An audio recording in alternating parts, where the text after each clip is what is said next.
ठीक है, स्टार्ट करते हैं। तो अभी तक जो हमने पढ़ा है उसमें से एक बार मैं रिपीट कर दे रहा हूँ कि क्या क्या हमने किया है, और यदि किसी को डाउट रहता है तो we can discuss more on that. तो द फर्स्ट थिंग इज़ कि हमने इनिशियली ये पढ़ा था कि कैसे हम विजुअल स्टूडियो आईडी इंस्टॉल करेंगे, कैसे हमारा पाइथन इंस्टॉल होगा, और कैसे हम फ़ोल्डर क्रिएट करेंगे अपने सिस्टम पे, और उसको वी एस कोड के थ्रू उस फोल्डर को ओपन करना है।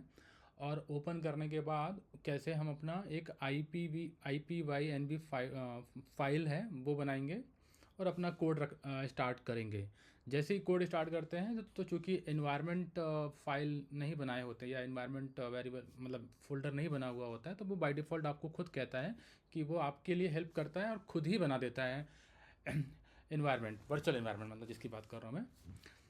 तो ये, और उसके बाद आप अपना कोड रन कर पाते हो। इनमें से यदि कोई भी चीज़ मिस हुई तो आप अपना कोड रन नहीं कर पाओगे। ये चीज़ें हो गई एक सेट की बात, मतलब ये चीज़ें तो आपको बिल्कुल बेस में होना ही चाहिए कि वर्चुअल एनवायरनमेंट क्या होता है। आपको विजुअल स्टूडियो जो आईडी है खुद हेल्प कर देता है क्रिएट करने के लिए। वी एस कोड, पाइथन, ये चीज़ें हो गई तो आपका मतलब मशीन तैयार है कोड करने के लिए। उसके बाद हमने ये पढ़ा था कि क्या क्या वेरिएबल्स होते हैं, इंटीजर, स्ट्रिंग और फ्लोट, अभी हम और बुलियन, हमने इसकी बात करी थी। जब ये हो गया था तो हमने थोड़ा सा उसमें प्रैक्टिस करे थे प्रिंट करने के लिए। और एफ स्ट्रिंग हमने पढ़ा था कि कैसे एफ स्ट्रिंग क्या चीज़ होती है। हमने वेरिएबल्स को ऐड किया, माइनस किया, मतलब उसको ऑपरेशंस में ऐड किए। उसके बाद थोड़ा सा हमने पढ़ा कि फ़ंक्शन की हमने बात करी थी कि फ़ंक्शन बेसिकली क्या होते हैं। तो आई बिलीव कि जो लोग बिल्कुल नए होंगे और हमने कॉस्टिंग की बात करी थी, मतलब जहाँ पे आप डेटा टाइप को चेंज कर लो इंटीजर से फ्लोट में, या कोई स्ट्रिंग है तो उसको इंट में कन्वर्ट करना, ये हमने पढ़ा था।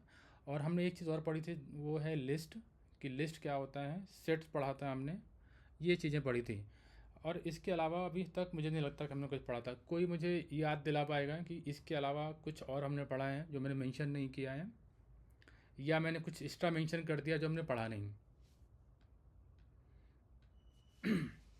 ठीक है, आई बिलीव कि सब लोग अलाइंड है यहाँ पे। अच्छा, दो चीज़ें हैं। मुझे ऐसा लगता है कि यदि आप दो तीन चीज़ें यदि आपको आती है तो आप अपने पाइथन प्रोग्रामिंग के अंदर बेसिकली 20% चीज़ें आप सेट कर जाते हो, मतलब आप बिलीव कर सकते हो खुद पे कि आपको एटलीस्ट 20% काम आने लगा है। वो 20% वही है कि आपको इन्वायरमेंट सेट करना आना चाहिए, आपको कैसे वी एस कोड और कैसे पाइथन इंस्टॉल कर रहे हो और कैसे वर्चुअल इन्वायरमेंट बना पा रहे हो। यदि आप, क्योंकि यही चूँकि बिगनिंग चीज़ है, और आप यदि इंटीजर वेरिएबल पे थोड़ा नॉलेज हो गया और आपने थोड़ा फंक्शन पे काम कर लिया, तो you are good to go ahead with the next topic basically. तो ये थोड़ा ध्यान देना आपको। दूसरा चीज़ है, मैंने एक यूट्यूब का लिंक भेजा था, उसमें मैंने ये बताया था कि कैसे आप वर्चुअल एनवायरनमेंट खुद ही क्रिएट कर सकते हो। जैसे अभी क्या है, वी एस कोड आपके लिए हेल्प करता है वर्चुअल एनवायरनमेंट क्रिएट करने का, तो आपको आना चाहिए खुद भी क्रिएट करना। ठीक है, तो ये चीज़ बिल्कुल ध्यान देना। क्यों? क्योंकि जब आप रियल प्रोजेक्ट में काम करोगे तो ऐसा हो सकता है कि आपको कई बार वर्चुअल एनवायरनमेंट क्रिएट किया हुआ मिले, और हो सकता है कि बिकॉज ऑफ कुछ इश्यूज आ रहे हों तो आपको वो डिलीट भी करना पड़े। डिलीट करने के बाद आपको वापस फिर से इंस्टॉल करता मतलब करना आना चाहिए। तो ये थोड़ा सा प्रैक्टिस कर लेना सबको ही, इसमें कोई कमी नहीं होनी चाहिए। इसके आगे बढ़ते हैं। तो जो बचता है अभी हमको पढ़ने के लिए, हमें थोड़ा डिक्शनरी आनी चाहिए। एफ के केस पढ़ेंगे हम, एफ क्या होता है, और उसके बाद थोड़े से फॉर लूप्स हमने हल्का बताया था, एक बार और उसमें प्रैक्टिस कर लेंगे।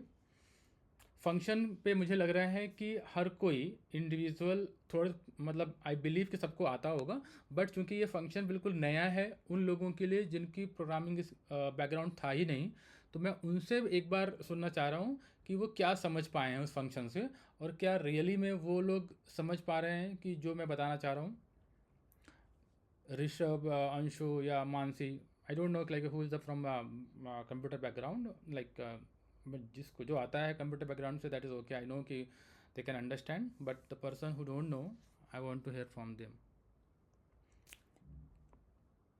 अमन, Akash, Anshu. Sir as per my understanding हम लोगों ने फंक्शंस बेसिकली यूज क्यों कर रहे थे, मान लेते हैं हमने कोई भी सेट ऑफ कोड या सेट ऑफ लाइंस लिखे थे जिन्हें हमें बार बार इम्प्लीमेंट करना था। अब क्योंकि बार बार अगर हम लोग सेम कोड को लिखना पड़ रहा है तो इसमें हमारा मतलब टाइम भी यूज हो रहा है, लाइन ऑफ कोड्स भी बढ़ जा रहे हैं। तो उस एक पर्टिकुलर लाइन ऑफ कोड को अगर हमें दोबारा से इम्प्लीमेंट कराना है या बार बार यूज करना है तो उसके लिए हमने एक फंक्शन क्रिएट करा था जिसके थ्रू हम बार बार मतलब यूज कर सकते हैं वो पर्टिकुलर लाइन, ये मतलब सेट ऑफ कोड्स को। करेक्ट, मतलब आप कोड की रीयूजेबिलिटी की बात करें, राइट? कोड को बिल्कुल। यदि आप रीयूज करना चाहते हैं तो फंक्शन के थ्रू कर सकते हैं। हाँ जी। करेक्ट। Anyone else?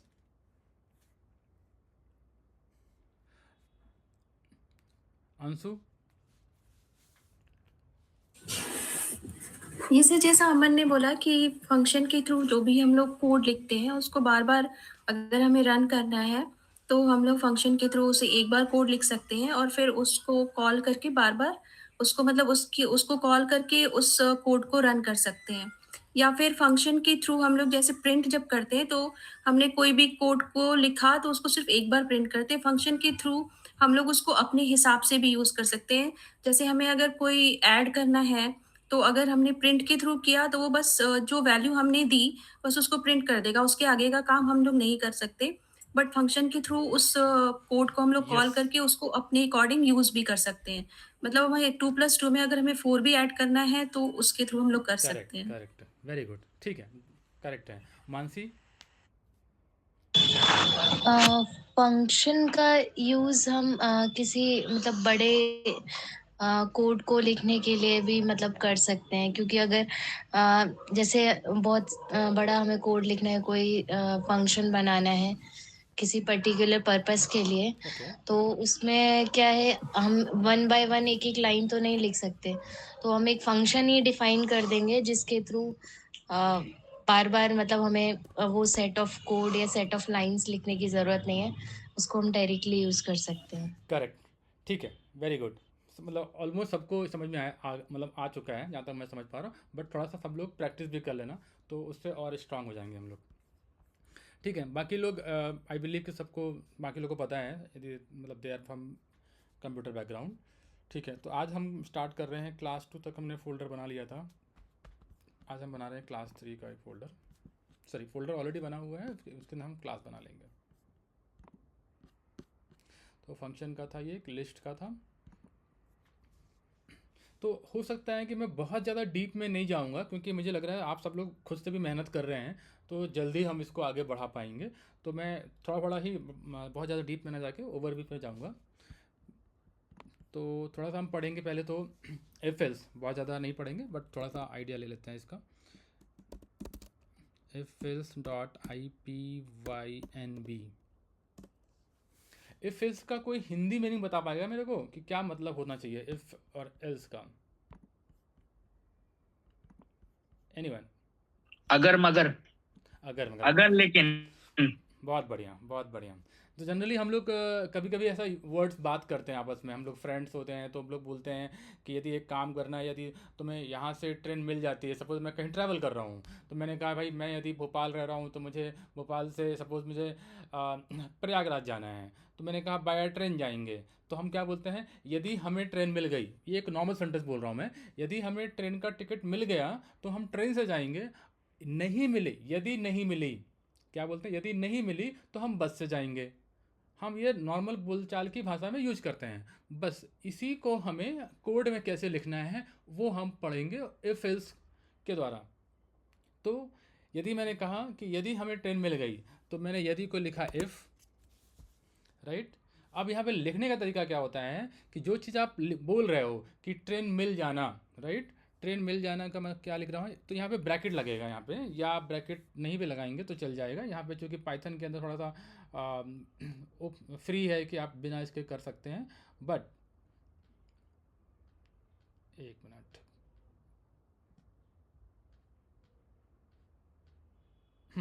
तो बेसिकली क्या करना है हमें, यहाँ पे हमें लिखना है जो हमने अभी बात करी वही लिखना है। सर स्क्रीन प्रेजेंट कर दीजिए।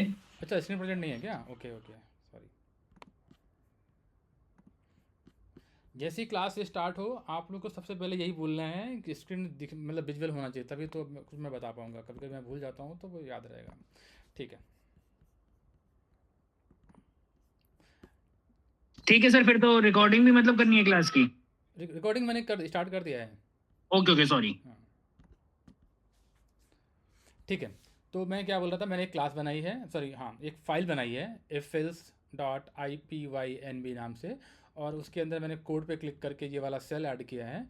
अब मैं जो अभी मैंने बात करी है वही लिखना चाह रहा हूँ मैं यहाँ पे। मैंने लिखा इफ़ लिखने के बाद मैंने कहा गॉट ट्रेन, क्या लिखा मैंने, गॉट ट्रेन, ठीक है। यदि मुझे मिल जाती है, तो यहाँ पे लिखने का तरीका क्या होता है, मिल जाने का मतलब होता है यस, और नहीं मिलने का मतलब नो। तो मैंने यहाँ पे लिखा गॉट ट्रेन, ये चेक करना है कि मिली कि नहीं मिली, मिलने का मतलब यस, इसको हम बोल रहे हैं ट्रू, ठीक है। यदि हमें ट्रेन मिल जाती है तो क्या करना है, तो मैंने नीचे लिखा, इसको आपको लगाना है कॉलन, और नीचे एंटर करिए, प्रिंट करिए कुछ भी स्टेटमेंट जो आपको करवाना है करिए। मैं फ़िलहाल के लिए प्रिंट लिख रहा हूँ, प्रिंट, कैसे लिखते हैं प्रिंट, डबल कोट्स के अंदर, I will go via train, ठीक है। एक मिनट देखिए, कोई इंटर हुए हैं अंकिता। तो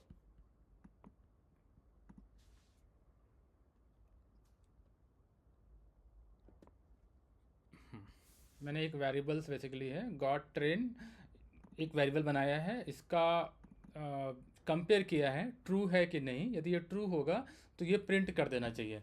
अब आप लोग को पता है कि चूंकि हम जब वेरिएबल्स की बात करते हैं, कुछ भी चीज़ यहाँ पे लिखेंगे तो सबसे पहले उसका मतलब वैल्यू बनाना पड़ता है, तो मतलब उसमें कुछ वैल्यू डालनी पड़ेगी। कैसे डालते हैं वैल्यू वेरिएबल के अंदर, गॉट, मैं इसी को कॉपी कर लेता हूँ ऊपर वाले को, थोड़ा ये रीड फॉर्मेट मतलब रीडेबल रहेगा, तो मैं क्या करता हूँ इसके अंदर अंडर इसको लगा देता हूँ जिससे इजी रहे रीड करने में। गॉट ट्रेन इज इक्वल टू, सपोज एक केस है कि मुझे मिल गई है, तो अब मैं क्या कर रहा हूँ, नीचे उसको कंपेयर करूँगा। कंपेयर करने का मतलब क्या है, चेक करूँगा यहाँ पे। इफ़ गॉट ट्रेन मतलब यदि मुझे ट्रेन मिल गई है तो क्या होगा, मैं क्या प्रिंट कर दूंगा, I will go via train. यदि नहीं मिलती है ना, जैसे हम लोग बात करते हैं, यदि नहीं मिलती को बोलते हैं एल्स, क्या बोलते हैं उसको, एल्स। फिर एल्स में क्या करोगे, कैसे जाओगे यदि नहीं मिली तो, मैंने कहा भाई मैं बस से जाऊंगा, आई विल गो वाया बस। बस सिंपल है, इतना ही देखना है और कुछ नहीं। अब ये बात हो गई, तो यहाँ पे टोटल ये पहला मेरा एक वेरिएबल है, यदि मेरे को ट्रेन मिली तो क्या प्रिंट होगा, I will go via train. तो ये यहाँ पे पहले कंपेयर करेगा, चेक करेगा कि इस वेरिएबल की जो वैल्यू है आपने क्या डाली है, ट्रू डाली है तो ये, एल्स ये। इसको मैं पहले रन करता हूँ, कुछ और नहीं करने वाला हूँ, अभी सब दिखा रहा हूँ रन करके।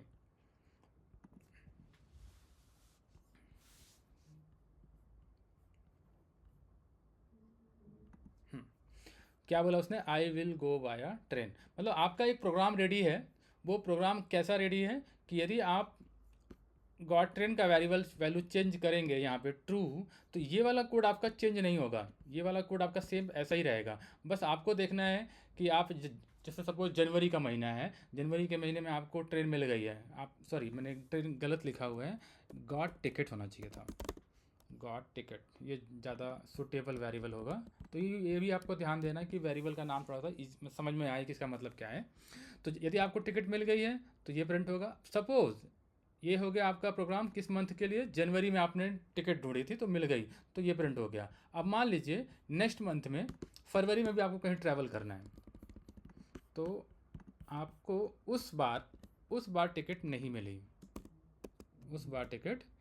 मिली, तो देखिए कोड मेरा सेम ही है, मैंने इस कोड को कोई चेंज नहीं करूँगा, बस मैंने वेरिएबल की वैल्यू चेंज कर दी। इस वेरिएबल की वैल्यू चेंज करके फॉल्स कर दिया, तो अपने आप कोड क्या करेगा, यहाँ आएगा, इफ़ में चेक करेगा कि जो गॉट टिकट की जो वैल्यू है, गॉट टिकट की वैल्यू क्या है इस समय, फॉल्स, राइट। तो फॉल्स को वो मैच करेगा कि क्या ये इसके इक्वल है ट्रू के।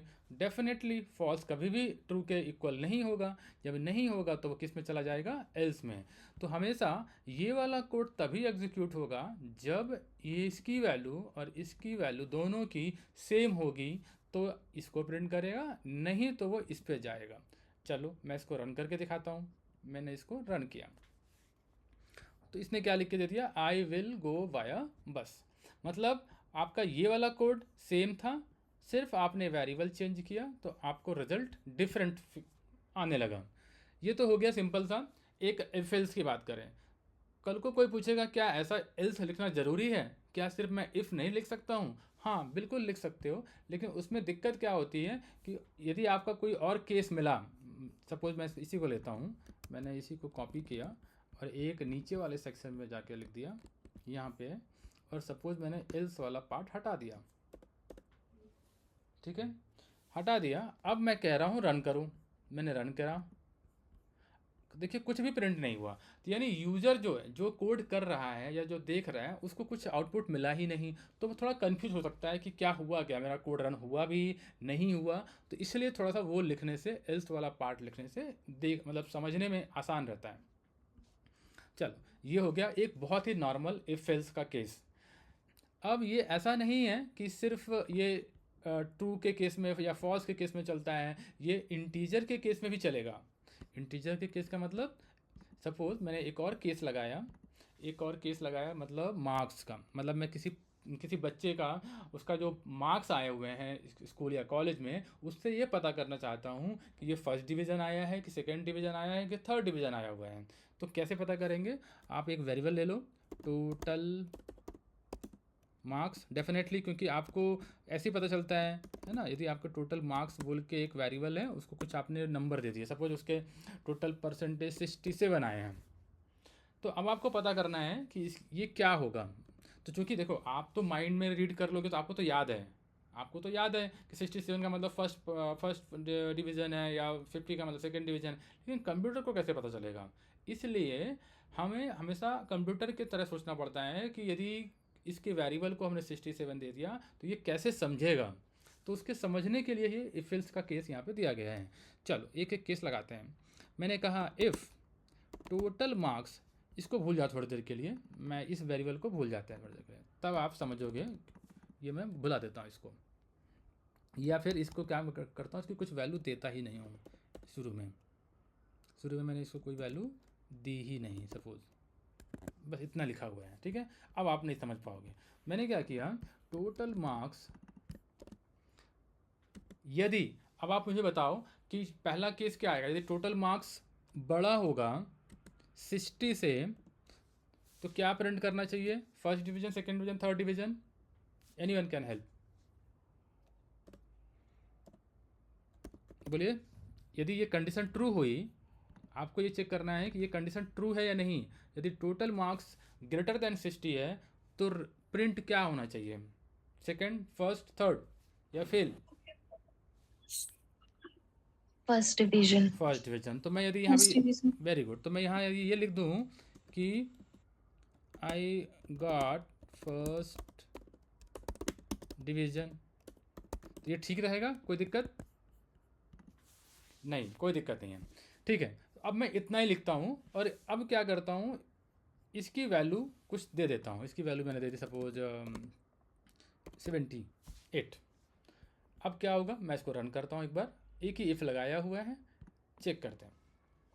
आई गॉट फर्स्ट डिवीज़न, बिल्कुल सही है, इतने प्रोग्राम में तो कोई लोड है ही नहीं, लेकिन कभी किसी ने इसका वैल्यू चेंज कर दिया, 7 कर दिया। अब बताओ क्या प्रिंट होगा?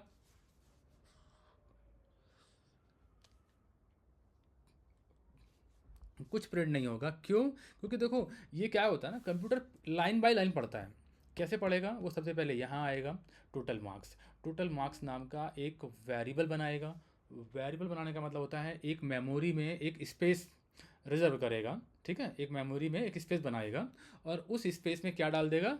7, ठीक है। ये ध्यान रखना। लाइन नंबर 1, यदि कोई पूछे इस लाइन का मतलब क्या है, टोटल मार्क्स लिखा है आपने, ये इक्वल का साइन लिखा है, यानी असाइनमेंट का साइन लिखा है, और ये क्या मतलब है इसका, तो आपको ये बोलना है कि इस लाइन का मतलब ये है कि create a variable name total marks, type क्या होना चाहिए उसका, क्योंकि इसका वैल्यू क्या है? 7 का मतलब क्या होता है? इंटीजर। तो टोटल मार्क्स जो है वो एक इंटीजर डेटा टाइप का स्पेस रिजर्व होना चाहिए। कहाँ पे? मेमोरी में। और जो स्पेस मिला उसके अंदर क्या डाल दो? 7। ये लाइन का मतलब ये होता है, ये ध्यान रखना। आते हैं नीचे।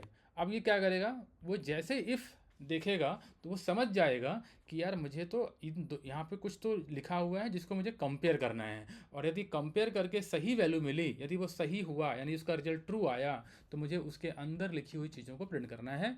इतना इसका मतलब है। तो जब ये यहाँ आएगा तो टोटल मार्क्स की वैल्यू कितनी है 7, और यहाँ पे क्या बोला है, क्या होना चाहिए, बड़ा होना चाहिए। तो टोटल मार्क्स की वैल्यू बड़ी होगी 60 से, तभी ये इसको प्रिंट करेगा। लेकिन अनफॉर्चुनेटली टोटल मार्क्स की वैल्यू है 7, और जो कि 60 से बड़ा नहीं है, इसलिए ये इस लाइन को प्रिंट नहीं करेगा। और जब इसके बाहर आएगा तो कंप्यूटर को कुछ मिला ही नहीं लिखने पढ़ने के लिए, वो तो बोला भाई मेरा काम ख़त्म, मेरे को आगे कुछ बोला ही नहीं गया, मैं कुछ करूँगा ही नहीं। इसलिए जब मैंने इसको रन किया तो कुछ भी प्रिंट नहीं हुआ। अब मैं कहता हूँ ये मेरा प्रोग्राम बहुत बढ़िया नहीं हुआ, क्योंकि अब मैं क्या कर रहा हूँ, उन बच्चों को बता ही नहीं पा रहा हूँ जिनके मार्क्स 7 आए हैं, मैं उनको बता ही नहीं पा रहा हूँ कि वो फेल हो गए हैं। तो उन्हें बताने के लिए मैं क्या करूँगा, फिर से यहाँ पे एक और बढ़िया सा लाइन लिखूँगा जिसका नाम होगा एल्स। जब आपको एल्स लिखना होता है, सपोज मैंने एल्स लिख दिया ELSE, तो एल्स में क्या लिखूँगा, यदि किसी के मार्क्स 60 से ऊपर आ गए वो तो फर्स्ट डिवीज़न हो गया, बट उसके अलावा भी बहुत सारी पॉसिबिलिटीज़ हैं। पॉसिबिलिटी क्या क्या है, सेकंड डिवीज़न, थर्ड डिवीज़न और फेल, ठीक है, ये हो सकते हैं। तो हमें वो सारे के सारे कंडीशन लिखनी पड़ेंगी जिसमें जो जो पॉसिबल हैं। तो चूँकि पाइथन में क्या होता है, एल इफ़ लिखते हैं, यदि आपको फिर से कंडीशन लगानी है, जैसे एल इफ़ लिखा मैंने, ये तब होता है जब आपको फिर से कंडीशन लगानी है। क्या लगानी है, फिर से कंडीशन। तो कैसे लगाया मैंने condition, if total marks is less than 60, यदि टोटल मार्क्स लेस देन 60 हो तो वो क्या होगा, कोई मुझे बता दे यहाँ पे क्या प्रिंट होना चाहिए। एनीवन, यदि उसके 60 से मार्क्स कम है तो वो कौन सा डिवीज़न होगा। I got second division. Okay अब यदि ये केस है, ये वाला 7 वाला केस है, तो क्या वो सेकंड डिवीज़न लिखना सही होगा यहाँ पे,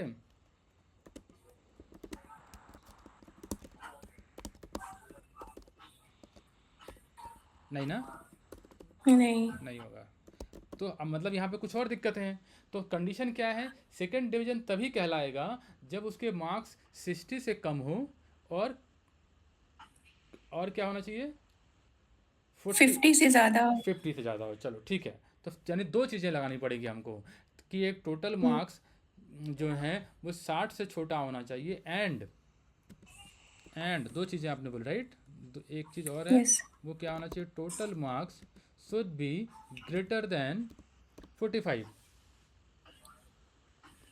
ठीक है, तब जाके ये कंडीशन यहाँ पे बनेगी। यहाँ पे ये वाला एंड नहीं लगाता, यहाँ पे ये लगता है, एंड लगाते हैं अपन, ऐसे लिखते हैं।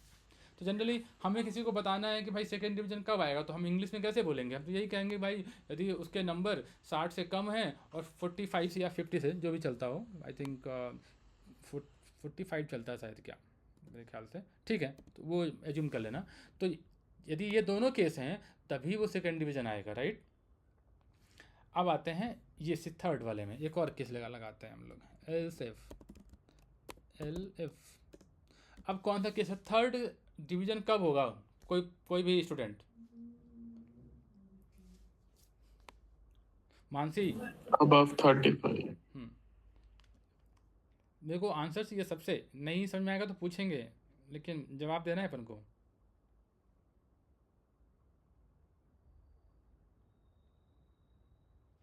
ठीक है, चलो मैं करता हूँ हेल्प। तो यदि जनरली थर्ड डिवीज़न तब आते हैं आई थिंक, यदि उसके मार्क्स 33 से ऊपर हों और 45 के बिलो हों। नंबर कुछ भी हो सकता है, वो मैं बस ऐसे मतलब बता रहा हूँ लिखने के लिए। Total marks should be greater than 33 and total marks should be greater, sorry less than what, 45। ये मेरा लाइन ठीक है, मैं जो बोल रहा हूँ वो इंग्लिश में भी ठीक मीनिंग होती है इसकी। तो इसका मतलब क्या होगा, वो कौन से डिवीज़न में आ गया, थर्ड डिवीज़न में, राइट, ठीक है, बढ़िया। अब इसके अलावा यदि कुछ नंबर आए, अब उसके मतलब 30% आ गया या 28 आ गया या कुछ भी आ गया, तो वो किस में जाएगा, लास्ट केस फेल। फेल में, यानी वो लास्ट केस है, उसके अलावा और कोई केस नहीं है, राइट, उसके अलावा कोई और केस नहीं है, इसलिए अब हम इफ नहीं लिखेंगे, लास्ट केस है इसलिए एल्स लिख देंगे कि अब तो कुछ बचा ही नहीं है, तो इसके अलावा कुछ भी बचेगा वो, तो वो फेल ही कहलाएगा। तो क्या बोलेंगे? Sorry, try next time. ठीक है, चलो अब एक एक आदमी एक एक नंबर बताओ, मैं रन करके दिखाता हूँ, और वो भी ये बताएगा कि उससे क्या होना चाहिए रिजल्ट, वो मुझे नंबर बताएगा और वो मुझे ये बताएगा कि आंसर क्या होना चाहिए। एनीवन, पहले क्या लिखो नंबर यहाँ पर, टोटल मार्क्स सर 90। 90 लिख दे रहा हूँ, बताओ आंसर क्या आना चाहिए? 90 फर्स्ट डिवीजन। फर्स्ट डिवीजन, ठीक है, चलो I got first division. Anyone else? 40। 40, क्या आना चाहिए? Second division. सेकंड डिवीजन, यहाँ थर्ड डिवीजन आ रहा, लेकिन सॉरी थर्ड डिवीजन। मतलब कौन सही है यहाँ पे, कंप्यूटर सही है या नहीं सही है? कंप्यूटर से है वो, मैं कंफ्यूज हो गई। चलो ठीक है, वेरी गुड। थर्ड पर्सन कोई और बताओ। 46। 46 परसेंटेज, क्या कौन से डिवीजन में आओगे? Second division. Second division 46, very good. और कोई नंबर, कोई फेल नहीं होना चाह रहा है? सर 60 और 33 पे ये फेल कर जाएगा टेस्ट केस। करेक्ट करेंगे बस, क्या लिखूं बताओ? 60 और 33 दोनों पे फेल कर जाएगा। ठीक है, तो 60 लिखा तो क्या आना चाहिए? सॉरी, आना अब देखो यहाँ पे कुछ गड़बड़ है, यहाँ पे क्या हुआ, एग्री, मैं समझ गया क्या मैं यहाँ पे नोट करने वाली बात है। 60% किसी का दिया, तो यहाँ पे एक सवाल ये आ गया कि भाई वो कह रहा है सॉरी नेक्स्ट टाइम, मतलब वो क्या फेल हो गया? आप लोग गौर कर रहे हैं, आप लोग बोलोगे सर तो बढ़िया तो लिखा हुआ है, क्या दिक्कत आ रही है इसमें? टोटल मार्क्स चूंकि बड़ा है, लेकिन एक एक चीज़ हम यहाँ पे मिस किए हुए हैं। यदि किसी के परसेंटेज 61 आ जाएंगे तो वो उसको फर्स्ट डिवीज़न डाल देगा, ये देखो आई गॉट फर्स्ट डिवीज़न, लेकिन 60 डाल दे रहे हैं तो क्या हो रहा है, वो उसको फेल कर दे रहा है। मैं यहाँ पे लिख दे रहा हूँ फेल, इसका मतलब मैं यहाँ समझाना ये चाह रहा हूँ कि इतना कुछ लिखने के बाद हमें लग रहा है बहुत बढ़िया लिख दिया है हमने, तब भी कुछ इशू हैं, वो है माइनर इश्यूज। अब देखते हैं क्या होगा। हमने तो यहाँ पे लिखा है फर्स्ट कंडीशन में कि मार्क्स हमेशा 60 से बड़ा होना चाहिए, लेकिन ऐसा भी तो हो सकता है कि किसी के मार्क्स 60 ही आ जाएं, यानी इक्वल आ जाएं, तो वो इक्वल का केस मिसिंग है यहाँ पे, तो हमें यहाँ पे इक्वल भी लगाना पड़ेगा, राइट, तब जाके ये वाला केस हमारा सही हो गया। देखो अब या तो 60 आए या 60 से ऊपर आए तो हम आएंगे फर्स्ट डिवीजन में। उसी तरीके से टोटल मार्क्स 60 से तो ज़्यादा होना, सॉरी 60 से कम होना चाहिए, लेकिन 45 भी हो तब भी आप सेकेंड डिवीजन में आना चाहिए, तो लगा दो इक्वल अभी, ठीक है। उसी तरीके से आपके थर्ड डिवीजन आने के लिए 33 से ज़्यादा होने चाहिए, लेकिन 33 भी होगा तब भी पास हो गए, यानी इक्वल भी रहेगा तब भी चलेगा, तो ये लोग इक्वल लगा दिए। लेकिन मार्क्स जो हैं वो 45 से कम होना चाहिए, 45 यदि इक्वल हो गया वो तो सेकंड में चला जाएगा, इसलिए यहाँ पे छोटा होना ज़रूरी है, मतलब आपके नंबर 45 से कम होना ज़रूरी है, लेकिन 33 या फिर 33 से ऊपर होना ज़रूरी है, तो थर्ड डिवीज़न में आओगे। अब बच्चा, अब एक बार रन करते हैं, अब बताओ कोई केस इसमें। 60 वाला परसेंटेज देख लिया अपन ने, आई गॉट फर्स्ट डिवीजन, सबकी बाउंड्री चेक कर ले रहे हैं, 45 चेक कर लेते हैं, 45 आएगा तो किस में जाओगे? सेकंड डिवीजन में। Third division. थर्ड डिवीजन क्यों? सर 45 आया क्योंकि 45 नहीं, यहाँ पे लिख देखो ना, 45 मैंने लिखा है यदि इक्वल भी है ना, यदि 45 टोटल मार्क्स के इक्वल भी है तो हम सेकेंड डिवीजन में ले लेंगे। लोअर वैल्यू जो होती है हमेशा वो इक्वल में चलती है ना, ठीक है, तो हमने इसको ये ले लिया, तो हमने आई गॉट सेकेंड डिवीजन। उसी तरीके से यदि मैंने 33 डाला तो अब बताओ क्या आएगा 33 में? अब थर्ड डिवीजन आएगा। थर्ड डिवीजन आएगा, वेरी गुड। 3rd division. ठीक है, अब यहाँ पे कुछ भी दे दो 0। कोई और ऐसा केस लग रहा है आप लोगों को जो लग रहा है कि नहीं ये वाला नंबर मैं डाल दूंगा तो कुछ डिफरेंट हो जाएगा? चल मैं एक काम करता हूँ, एक नंबर कोई भी सोच के बताओ मेरे को कि क्या हो सकता है जो लग रहा है ये हमारा केस काम नहीं करेगा।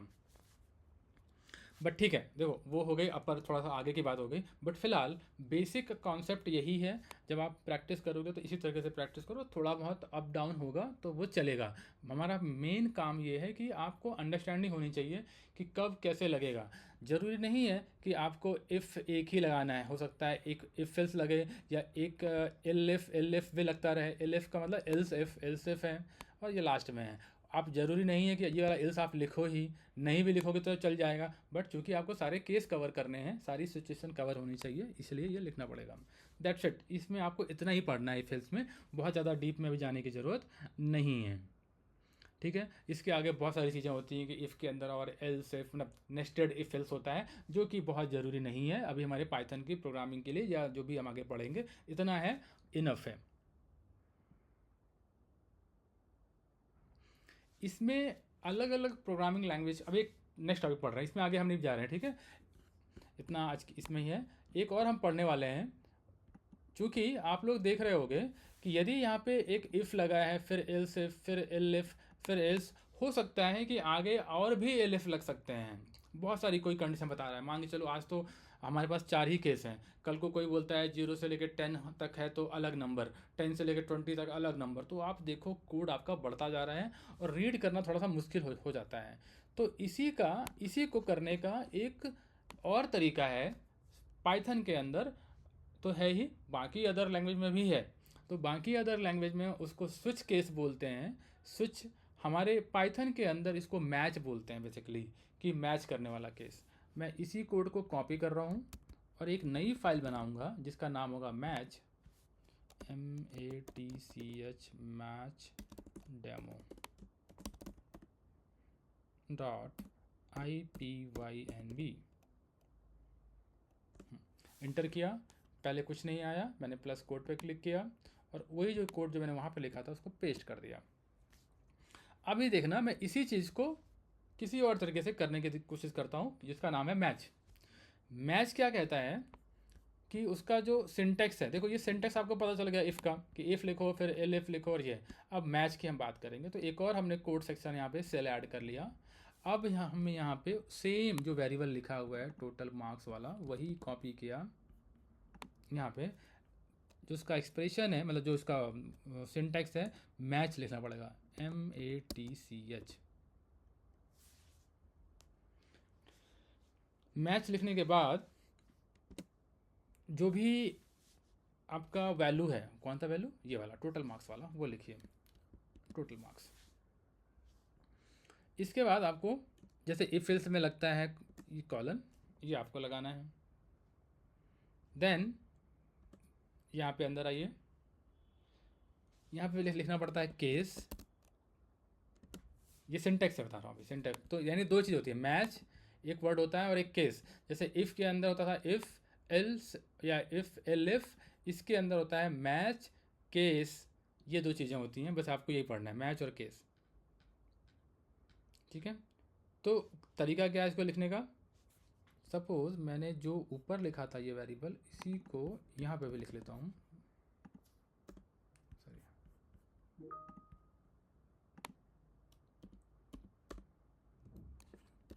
टोटल मार्क्स हो गया। उसके बाद जो हमने यहाँ पे इफ़ लिखा था वो हमने मैच लिख दिया, टोटल मार्क्स लिखा हमने, केस। हमने कहा हमारा पहला केस कौन सा है, पहला केस का मतलब जो हमने पहली कंडीशन है, केस का मतलब पहली कंडीशन, तो हमने कहा भाई इसको कॉपी कर लो, यही कंडीशन हमको यहाँ लिखनी है।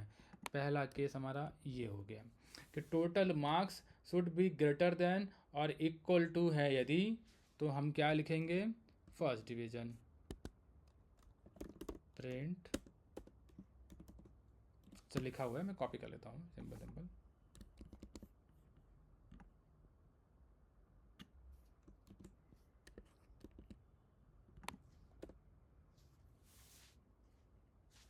ये हो गया हमारा फर्स्ट डिवीज़न। उसके बाद दूसरा केस क्या है, एक केस हो गया हमारा, दूसरा केस का मतलब दूसरा एफ एल्स वाला केस है। फिर से लिखो केस, टोटल मार्क्स क्या होने चाहिए, ये वाला केस हमारा है, कॉपी कर लो पूरा, यहाँ पे फिर से लिख लो, आपको जो कंडीशंस हैं वो यहाँ पे लिखते जाइए। फिर इसके नीचे कोई मुझे बताएगा ये मैच का इशू क्यों आ रहा है, एनीवन, यदि किसी ने पढ़ा है तो। टोटल मार्क्स हम लोग मैच केस में भी यूज कर रहे हैं और उसको एज अ वेरिएबल भी यूज कर रहे हैं। तो उसमें तो कोई दिक्कत नहीं है ना, वेरिएबल तो यूज कर ही सकते हैं अपन। हाँ, लेकिन हम लोग मैच में कंपेयर करने के लिए भी उसको यूज कर रहे हैं ना, तो सेम चीज आ रही है बार बार। अच्छा ठीक है, कभी कभी ऐसा हो जाती है ना तुम्हें, यदि एरर आए, जैसे सपोज ये एरर आ रहा है मैच में, तो तुम इसे कर्सर को लेके जाओगे तो तुम्हें यहाँ पे 3 चीज़ें दिखाएगा, व्यू प्रॉब्लम, क्विक फिक्स और फिक्स। तो ये आपकी हेल्प कभी कभी कर देता है। जैसे मैंने क्विक फिक्स पे क्लिक किया, यहाँ पे गया, वो कह रहा है फिक्स करूँगा, मैंने कहा फिक्स कर दो भाई, मुझे नहीं पता क्या इशू है, मैंने फिक्स पे क्लिक किया और वो कह रहा है fix match statement require Python 3.10 और न्यूयर। ओके, मैंने कहा ठीक है भाई, ये बटन वाला ये वाला क्लिक है, इस पर कर दे रहा हूँ मैं। अच्छा, अब वो उसके लिए मेरे को लॉगिन कराएगा, मैं लॉगिन कर लेता हूँ।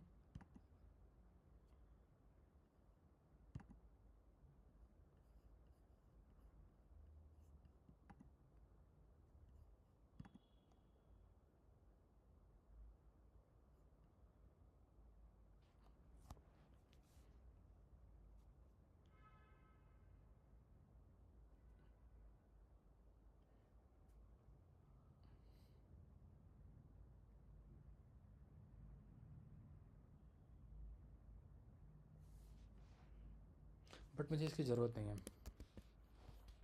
इसको जाने देते हैं, अभी अपन फिलहाल के लिए ऐसे ही करते हैं इसको।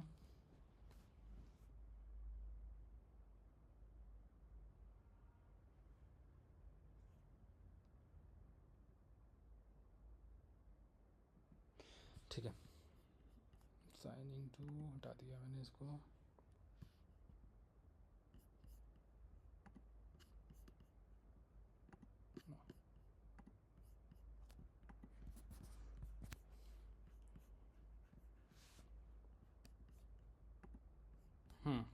ठीक है, अभी मैं इसको लिख लेता हूँ एक बार, फिर दिखाता हूँ। तो यदि मेरा मार्क्स ये है, इसके बीच में आ रहा है, तो मैं क्या प्रिंट करने वाला हूँ, सेकंड डिवीज़न।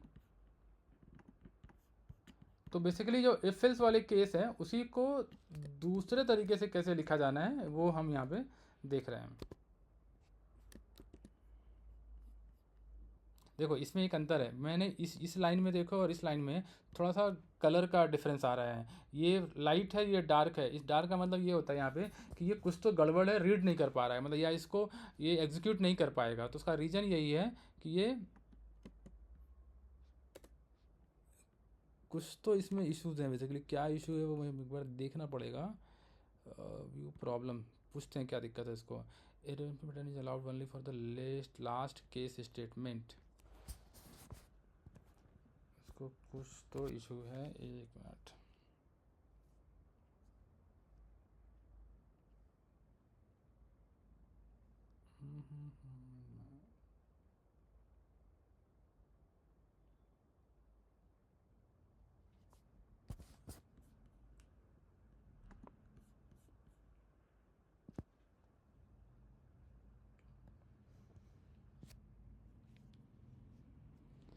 मैच के बाद केस लगा है, बिल्कुल ठीक है, यहाँ पे तो कोई दिक्कत नहीं है। परफेक्ट 60 भी लिखा हुआ है, वो भी ठीक है। प्रिंट बिल्कुल ठीक है। Total marks, I think Python हमारा शायद इंस्टॉल, इसका चेक करना पड़ेगा क्या सा वर्जन इंस्टॉल है।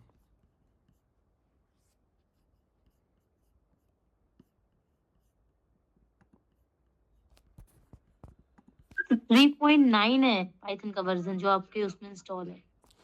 कहाँ से, इसके पहले देखे हो क्या, चेक किया था क्या? हाँ, अभी जस्ट देखा मैंने जब आप उधर रन कर रहे थे ओह तो अच्छा उसमें। सॉरी। तो ये मैच का जो वो है ना, जो इसका एक्सप्रेशन है वो हमें यूज करने के लिए 3.10 चाहिए एटलीस्ट। तो हम अपना चेंज कर लेते हैं।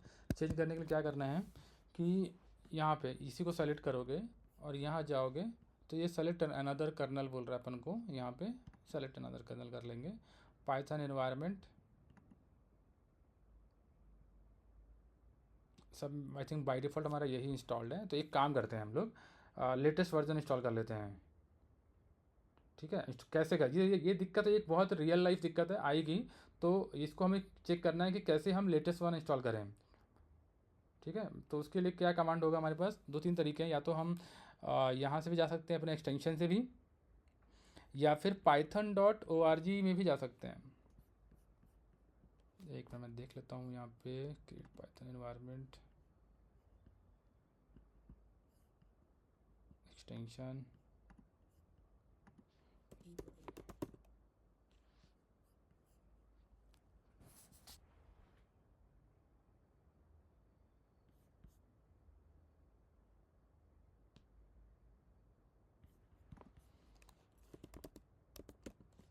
pytho पाइथन हो सकता है।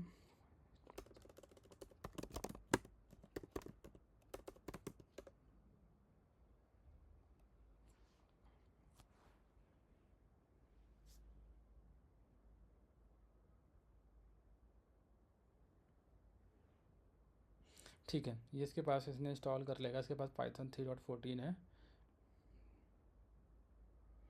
एक बार हो जाना तो फिर देखते हैं। तो कभी यदि वर्जन का इशू आए, मतलब बहुत जेन्युइन सी चीज़ है, तो थोड़ा सा हमें ध्यान देना है कि इसको यदि वो खुद कभी कभी क्या होता है कि हम लोग लेटेस्ट वर्जन यूज करते हैं और जो कोड हमने लिखा हुआ होता है वो पुराने वर्जन का होता है, तो हमें कभी कभी डिग्रेड भी करना पड़ता है। तो ये ऐसा हो सकता है, पॉसिबल है। ठीक है, मैं इसको क्लियर कर दे रहा हूँ लॉक को। अब चेक कर लेता हूँ कि मेरा क्या इंस्टॉल हुआ है। पाइथन वर्जन चेक करने के लिए python -वर्जन करोगे तो आपको बता देगा। ओह पाइथन नहीं है क्या,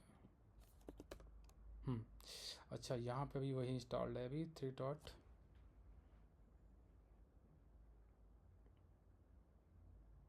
ये इंस्टॉल है, इसको एक बार मैं बंद कर देता हूँ। Save VS code, open file, detecting kernel, यहाँ पे गया वापस पाइथन एनवायरनमेंट। ये तो जैसे मैंने यहाँ पे किया तो ये ऑप्शन आ गया अभी, क्योंकि मैंने इंस्टॉल किया इसलिए आया। तो जब भी तो मैंने इसको चेंज कर ले रहा हूँ, मैं वापस दिखा रहा हूँ कैसे। क्योंकि यहाँ पे क्या इसके पहले जब मैं पाइथन वर्जन सेलेक्ट किया था तो क्यों आ रहा था 3.9 because of earlier it was selected as a 3.9.6। Now इसे चेंज करना है हमें, तो क्या करेंगे, सेलेक्ट कर्नल में जाइए वापस, ये ना सेलेक्ट करिए, सेलेक्ट अनदर कर्नल। और चूँकि यदि आपने इंस्टॉल कर रखा होगा तो पाइथन इसमें क्लिक करिए, वो आपको खुद ही ऑप्शन दे देगा कि आपका ये इंस्टॉल हो गया है, तो इसको सेलेक्ट कर लीजिए। ये सेलेक्ट हो चुका है हमने, तो यहाँ पे आ गया पाइथन 3.14.1। नाउ चेक करने के लिए कि आपके पास कौन सा पाइथन वर्जन अभी है यहाँ पे इस आपके एडिटर में, तो वो आप चेक कर सकते हो, पाइथन 3 वर्जन करके। तो ये बता रहा है कि अब आपके पास पाइथन 3.14.2 है। नाउ अब आप यहाँ से, मैं इसको थोड़ा सा ऐसे कर देता हूँ और इसको, ये वाला बटन जो है, ये वाले बटन को क्लिक करोगे तो नीचे से आपको टर्मिनल खुल जाता है, और इसी को वापस ऐसे करोगे तो बंद भी हो जाता है। ठीक है, तो अब आते हैं मैच में। अभी यहाँ पे ठीक लो, ये वाला एटलीस्ट ये वाला एरर तो नहीं गया, नहीं है, मतलब हट गया है। तो टोटल मार्क्स यहाँ पे हैं। अब ये जो छोटा सा यहाँ पे एरर दिया है, ये देख लेते हैं क्या है। ये टोटल मार्क्स को ब्रैकेट में दे देते हैं इसको हम लोग। ये ब्रैकेट बनाया है तो यदि हमने, और फिर ब्रैकेट बना दिया, तब भी ये कुछ तो गड़बड़ है। इसको देख लेते हैं क्या है। A repeatable pattern is allowed only for the last case statement, something is wrong I think. मैं वापस यहाँ पे एक बार लिखने की कोशिश करता हूँ, मैच टोटल मार्क्स केस के, सपोज मैंने लिखा 0। ओके ठीक है, प्रिंट। ओके सॉरी, ये मेरा रॉन्ग था, जो मैंने पैटर्न लिखा था। यहाँ पे बेसिकली तरीका क्या है कि आपको केस टोटल मार्क्स जो आए, तो यहाँ पे total marks greater than equal to 60, यदि ये है, इसको चलना चाहिए, इसमें कोई दिक्कत तो नहीं है, पता नहीं क्यों इशू दे रहा है, एक minute view problem.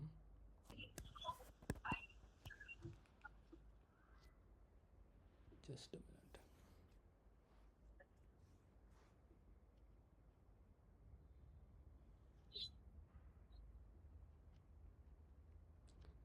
Can anyone guess what is the issue here? I'm also checking actually. Sir actually जो हम लोग मैच केस यूज कर रहे हैं उसमें अगर हम लोग डायरेक्ट उसको कंपेयर करते हैं तो वो एज अ पैटर्न उसको कम कर लेता है, और इफ एल्स की स्टेटमेंट में तो उस चीज का एरर आ रहा है।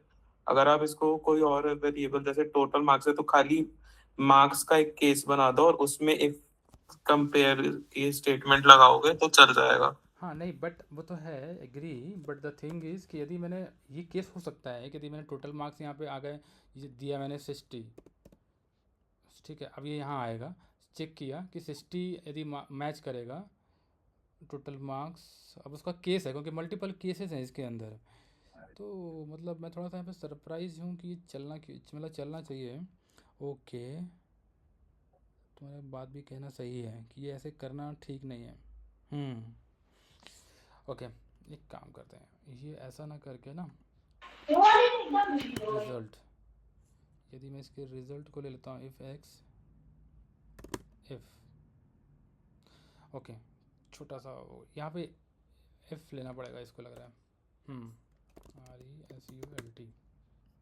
तो यहाँ पे थोड़ा सा तरीका डिफरेंट हो गया है। यहाँ पे ये क्या कर रहे हैं कि जनरली जो केस हमने लिखा है ना, वो केस तो डिफरेंट अदर प्रोग्रामिंग लैंग्वेज में क्या होता है कि आप डायरेक्ट ये लिख दो तो चल जाता है, बट यहाँ पे क्या करना पड़ रहा है आपको कि यदि ये देखिए, इफ़ ये ट्रू हो, यदि इसका रिज़ल्ट ट्रू हो तो जो रिज़ल्ट आएगा ट्रू होगा या फॉल्स होगा, तो जो भी केस बनेगा वो आपको यहाँ पे लिखना है प्रिंट, मतलब तरीका थोड़ा सा ऐसे यहाँ पे ये है, आई गॉट फर्स्ट डिवीज़न। ये अगले केस में भी ऐसे ही लिखना है आपको, केस रिज़ल्ट, या उसी को कॉपी कर लेते हैं कि इसी दोनों को एक और पेस्ट कर लिया मैंने। तो बस इसके कंडीशन को हम चेंज करते जाएंगे। यहाँ पे ये जो टोटल मार्क्स वाला है, पहला वाला था, ये दूसरा वाला है। तो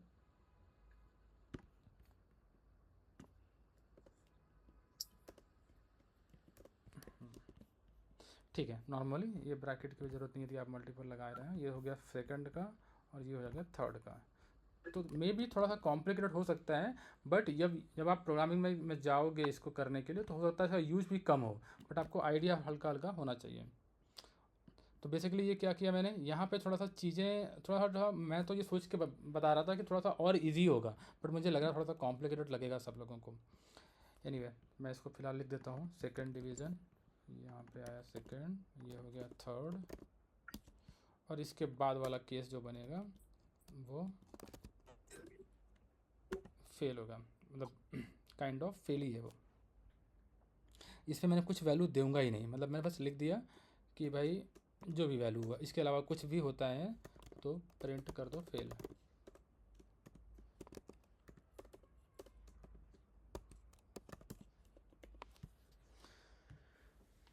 तो इसमें क्या हो रहा है, जैसे इसमें डिफरेंस बताना चाह रहा मैं, डिफरेंस क्या है, ये वाला, ये जरूर इसका जो डिफरेंस है वो जरूर याद रख के जाना है अपन को। इसमें क्या होता है, ये लाइन बाय लाइन एग्जीक्यूट करता है। जैसे ही ये फर्स्ट लाइन को पढ़ेगा, वो पहले यहाँ चेक करेगा क्या इसकी वैल्यू 60 से ऊपर है, फिर इसमें प्रिंट करेगा। यदि ये कंडीशन मैच नहीं करी तो फिर इसमें इसको पढ़ेगा, फिर इसको पढ़ेगा, यदि ये वाली मैच नहीं कर पाया तो फिर इसको देखेगा, यदि ये भी मैच नहीं किया तब इसको पढ़ता है। तो थोड़ा सा प्रोग्रेस, मतलब जो प्रोसेस है इसकी थोड़ी स्टेप बाय स्टेप होती है। बट इसके केस में, टोटल मार्क के केस में क्या होता है कि ये जंप करता है। जंप मतलब जैसे ये 60 लिखा आपने, तो टोटल मार्क्स 60 है, वो डायरेक्ट किस पर जंप करेगा, जो भी इसका केस बनेगा। तो जैसे ये इसमें केस को जंप कर जाएगा यहाँ पे, वो बाकी और किसी में नहीं जाएगा चेक करने के लिए। तो बस यही तरीका होता है इसको लिखने का, और कोई खास इसमें डिफरेंस नहीं आता, बस लिखने का स्टाइल अलग अलग है और कुछ नहीं। ठीक है, इफ इज और ये हो गया हमारा मैच, बस। तो डिफरेंस की बात करी जाएगी तो डिफरेंस में से इतना ही है कि जब कुछ कंडीशंस आपको लगानी हो, मतलब सिंपल कंडीशन लगानी हो, फंक्शंस कॉल करने हो, लॉजिक बहुत कॉम्प्लेक्स हो, तो उस केस में आप क्या यूज कर लो, ये आपका जो इफ एल्स वाला केस है तब के लिए। और जनरली मैच केस तब यूज करना है जब आपको कोई पैटर्न मैच करने हो। पैटर्न मैचिंग का मतलब की बात करें तो जैसे मंडे, ट्यूसडे, वेडनेसडे, थर्सडे वाला केस हो, तब आपके लिए क्या बेस्ट होता है, ये वाला मैच केस लगाने के लिए, जहाँ पे एग्जैक्ट मैच कर जाए। तो जैसे ये कंडीशंस लगाने वाली जो केस है ये वाला, ये कभी भी आपको मैच के साथ में नहीं यूज करना है, मतलब इसके साथ में। तो अब मैं आपको बता रहा हूँ यूज केस। यदि आपका इस तरीके का लॉजिक है, इस तरीके का, कभी भी आपको मैच यूज नहीं करना है। इसके लिए हमेशा एफ एल्स। अब सवाल ये है कि सर फिर बताया क्यों जब आपको यही चीज़ है। तो मैं आपको डिफरेंस बता रहा हूँ कि यदि आपको मैच यूज करना है तो बिल्कुल क्लियर यदि वो रहे। क्लियर का मतलब है कुछ ऐसे, जैसे मैंने लिख दिया day, day is equal to मैं लिख दिया मंडे, ये वाला कुछ केस है। बिल्कुल मैच वैल्यू ही मैच करनी है, कोई कंडीशन नहीं लगाना है, कुछ एक्सप्रेशन कैलकुलेशन नहीं करनी है, तब के लिए ये चीज़ें बढ़िया रहेगी। मैंने लिखा मैच डे, कॉलन लगाया सीधे सीधे, केस लिखा, केस मेरा मंडे का है, मैंने लिख दिया मंडे। तो प्रिंट कर लो आप यहाँ पे सिंपल सा प्रिंट टुडे इज मंडे।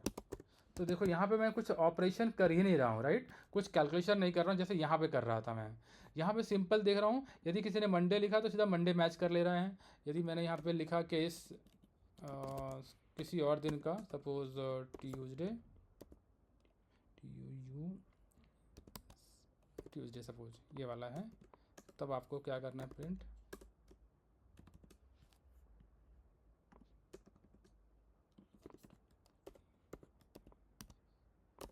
ठीक है, ये लिख लिया मैंने। तो इस तरीके के केस के लिए आपको क्या यूज करना होता है, मैच, नथिंग एल्स। तो ये ध्यान रखना है। और कुछ यदि आपको लग रहा है कि यहाँ पे कुछ ज़्यादा ही कैलकुलेशन हो रहा है तो आपको किस में चले जाना है, एफ एल्स के केस में। ठीक है, थोड़ा सा इसमें एरर वगैरह आया तो हमें भी थोड़ा सा कन्फ्यूजन हुआ हो, बट हाँ मतलब ये आपको ध्यान देना है, बस इतना ही इसके अंदर है और कुछ नहीं है।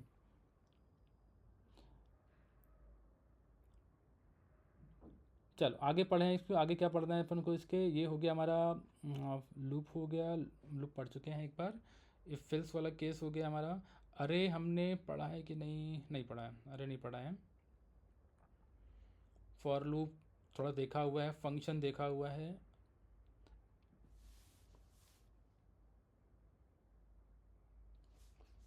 इटरेटर देख लेते हैं एक बार हम लोग, जो थोड़ा सा टॉपिक अभी यहाँ पे वो है, मतलब जो इंटरव्यू के क्वेश्चंस के हिसाब से बता रहा हूँ। ये तो बहुत बेसिक है, हर प्रोग्रामिंग लैंग्वेज में पूछा ही जाएगा, बट जो अभी जो मैं पढ़ाने जा रहा हूँ इटरेटर, वो थोड़ा सा कॉम्प्लेक्स है, ज़रा सा कॉम्प्लेक्स है, बहुत ज़्यादा नहीं है, लेकिन ये क्वेश्चन इंटरव्यू के टाइम में ज़रूर पूछ सकता है।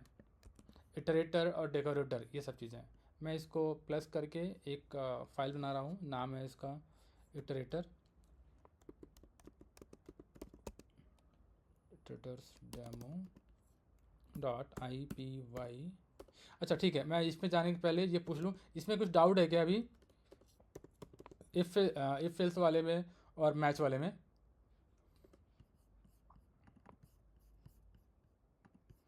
समझ में आया लोगों को, नहीं आया, ये बताइए पहले।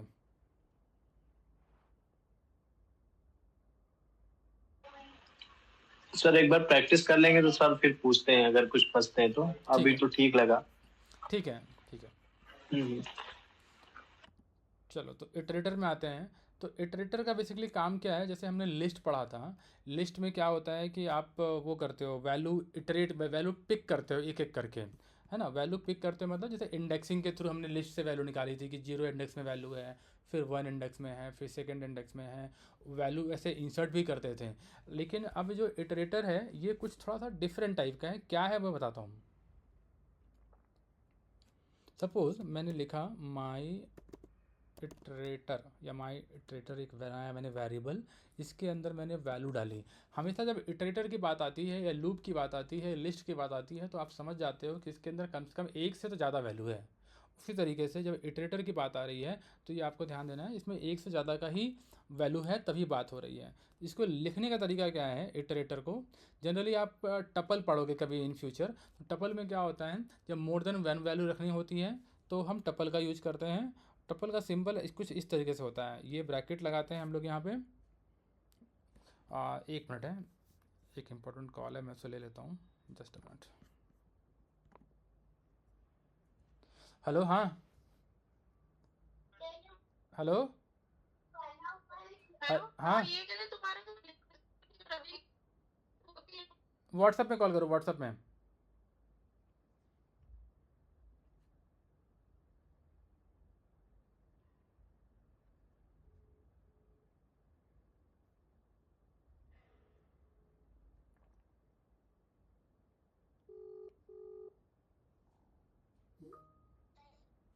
हेलो, हाँ आप बताओ। ये कह रहे तुम्हारा मेरे को आवाज़ बिल्कुल नहीं आ रही है, आवाज़ नहीं आ रही, व्हाट्सएप में मैसेज कर दो।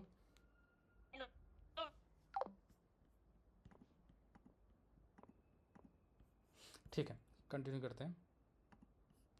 तो यहाँ पे माई इटरेटर की जब बात आती है तो इसे वैल्यू लिखने का जो तरीका होता है, इस तरीके का ब्रैकेट बनता है, जैसे फंक्शन में बनता है ब्रैकेट, वैसा ही ब्रैकेट बनता है। और इसके अंदर वैल्यू ऐड करनी होती है। सपोज मैंने वैल्यू डाल दी कुछ भी इसके अंदर, मंडे,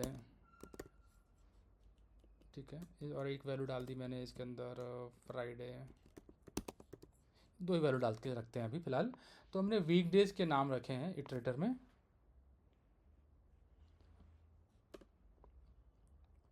अब मैं क्या कर रहा हूँ, इसके अंदर एक वेरिएबल बना रहा हूँ, simple variable, my iterator variable is equal to, ये मैंने बनाया वेरिएबल। और ये जो माई इटरेटर लिखा हुआ है, इसके पहले इस वेरिएबल को लिखूँगा मैं, माई इटरेटर। देन जिसे हम टाइप कास्ट करते हैं, टाइप कास्ट करने के लिए हमें इंट लगाते थे शुरू में, इसके शुरू में हम लोग क्या लगा देंगे, ITER, इटर, या जो इटरेशन का शॉर्ट फॉर्म है।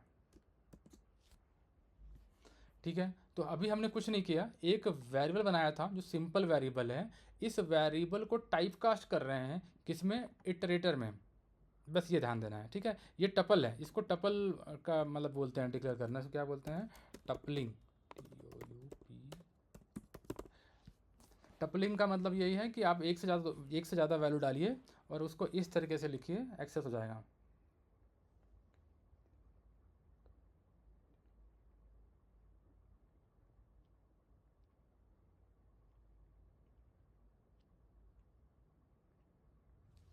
Okay sorry.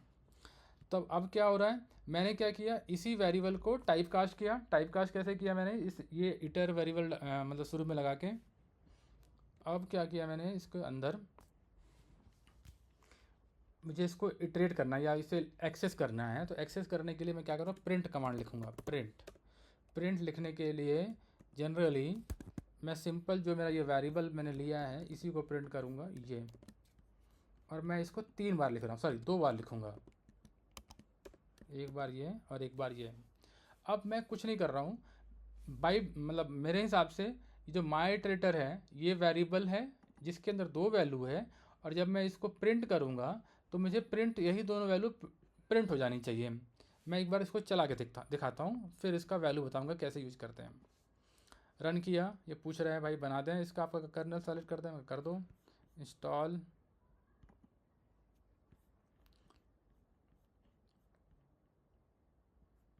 इसको कहाँ से दिक्कत आ गया, running call with 3 required IP kernel package, create a Python environment with the required package. Okay, कर लें दो वेरिएबल, उसको क्रिएट कर लिया उसने वेरिएबल।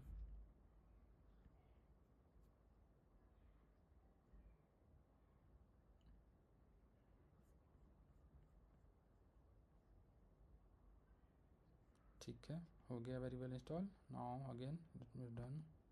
ठीक है, अभी क्या हुआ, मैंने इस माई इटरेटर का जो यहाँ पे ये जो टपल बनाया हुआ है, इस टपल को मैंने दे दिया किसके लिए, मैंने कहा इटरेटर तुम इस टपल को ले लो। इसने ले लिया और एक नया वेरिएबल बना लिया। अब उसको हम प्रिंट कर रहे हैं। प्रिंट करने से क्या हुआ, जो जो उसका मेमोरी लोकेशन या जो ऑब्जेक्ट है वो प्रिंट हो गया यहाँ पे। अब क्या है, हमारा पर्पस का आप क्या पूरा हो रहा है, हमारा इटरेशन लिखने का मतलब क्या है इसके जब भी आपको यूज करना है, जब भी आप इसको पहले वैल्यू को यूज करना चाहते हो तो इसके जस्ट पहले नेक्स्ट लगाना होता है।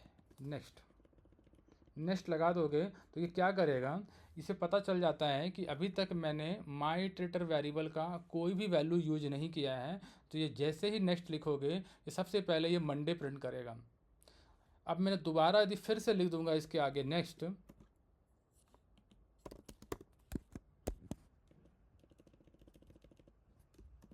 तो वो क्या करेगा, अपने आप इसको प्रिंट करेगा। जैसे हम लोग फॉर लूप में क्या करते थे, फॉर लूप में तो यही करते थे ना, एक एक वेरिएबल को इटरेट करते थे इंडेक्सिंग के थ्रू। यहाँ पे वो ख़त्म है, वहाँ पे इंडेक्सिंग की ज़रूरत ही नहीं है। यहाँ पे सिंपल कह रहा है जितनी बार आप नेक्स्ट लिखोगे इस वेरिएबल के साथ में, मैं हमेशा उसकी अगली वैल्यू आपको प्रिंट करके दूंगा। रन करके दिखाता हूँ ये हुआ। तो क्या हो रहा है यहाँ पे, बिना लूप लगाए सिर्फ और सिर्फ जब जब आप इसको एक्सेस करोगे तब तब आपको वो उसकी अगली वैल्यू प्रिंट मतलब करने का मतलब प्रिंट कर देगा। अब इसका यूज केस क्या है यहाँ पे, कोई पूछेगा भाई कब कब हमें यूज करना चाहिए, क्या है इसका use case. Basically generally iterator जो होता है ये तब हमें यूज करना होता है जब सपोज कैसे हो सकता है इसका यूज केस,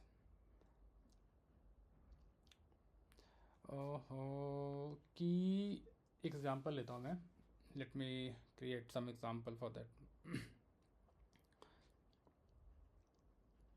ठीक है, सपोज मैंने क्या किया, कोई चीज़ मैंने ऑर्डर कर रहा हूँ, मैंने क्या किया, होटल में गया खाना खाने के लिए या चाय पीने के लिए गया, कहीं भी गया मैं, और मैं जब जब उसे बोलूँगा कि जब जब मैं आपको चाय बोलूँगा तो आप मेरे को एक चाय ला के देनी है सपोज़, या चाय मंगाया, कुछ भी ऑर्डर किया, तो हमेशा बाय डिफ़ॉल्ट आप चाहे कितनी बार भी चाय मंगाओगे, आप उससे कभी ये नहीं बोलोगे कि मुझे एक बार चाय दे दो या मुझे 2 बार चाय दे दो। आप बस चाय बोलते जाओगे, वो अपना ऑर्डर लिखता जाएगा, हर एक ऑर्डर पे एक नंबर से वो इसको इंक्रीज़ कर देगा बेसिकली।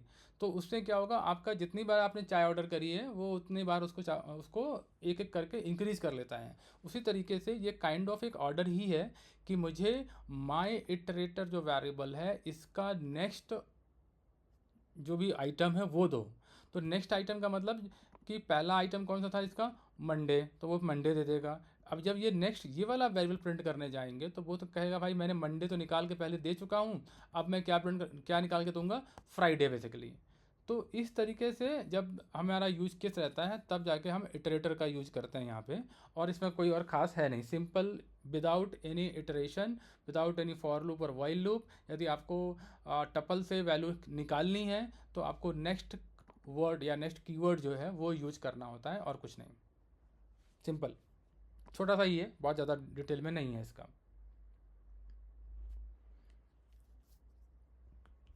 इसी को यदि मेरे को फॉर लूप के थ्रू करना होता तो मैं क्या करता, फॉर लूप के थ्रू करना होता तो मैं फॉर लगाता और कोई भी वेरिएबल लेता, मान लो सपोज वाई इन माई इटरेटर, ऐसा करता और इसके नीचे प्रिंट कर देता मैं, प्रिंट वाई। ठीक है, ये इससे क्या होता है, हमारा वेरिएबल प्रिंट हो जाता।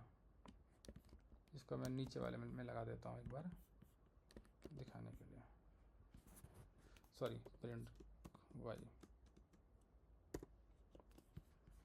ये मैंने इसको भी रन कर दिया, ये भी देखो रिजल्ट आपको वही दे रहा है। ठीक है, बट ये कैसे चलता है, ये लूप चल के ही रहेगा। आपने यदि इस कोड को रन कर दिया एक बार तो ये दोनों वैल्यू प्रिंट करेगा ही करेगा। लेकिन इसमें क्या बात है, ज़रूरी नहीं है, यदि आपने इसको प्रिंट नहीं लिखा तो ये सिर्फ और सिर्फ एक ही वैल्यू प्रिंट करेगा। अब आप इसके नीचे कुछ भी लिख लीजिए, आप इसके नीचे नॉर्मल मैसेज लिखिए, प्रिंट कुछ भी लिख लीजिए, ये लिख लीजिए प्रिंट, कुछ भी और भी लिख लीजिए, इसके बाद आप फिर से प्रिंट कर दीजिए ये वाला, तो वो इन दोनों के बाद इसको प्रिंट करेगा, इसकी वैल्यू को। मतलब आपको एक साथ प्रिंट नहीं करेगा। ये देखिए, पहले मंडे प्रिंट किया, फिर अपना काम करो जो करना हो। अब आपको याद आया नहीं, अब मेरा काम हो गया है, अब मैंने जो पहली वैल्यू निकाली तो उसकी जस्ट बाद वाली बची वैल्यू चाहिए, तब आपको ये फिर लिखने से आपका काम बन जाता है। लेकिन फॉर लूप के केस में ऐसा नहीं है। फॉर लूप कहता है आप जब भी मेरे को कॉल करोगे मैं सारी वैल्यू आपको एक साथ ही निकाल के दूंगा। ये है इसका मतलब, दोनों में डिफरेंस। इटरेटर क्या काम करता है कि आपको जब वैल्यू चाहिए तब मुझे यूज करो, जितनी चाहिए उतनी। ये कह रहा है कि जब भी आप मेरे को कॉल करोगे मैं एक जैसी ही वैल्यू दूंगा और एक साथ दे दूंगा आपको वैल्यू। बस इसी में यही डिफरेंस है, और कोई खास इसमें डिफरेंस नहीं है।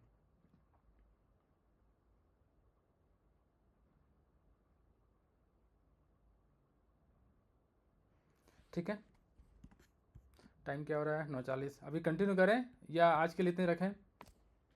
इतना ही सर।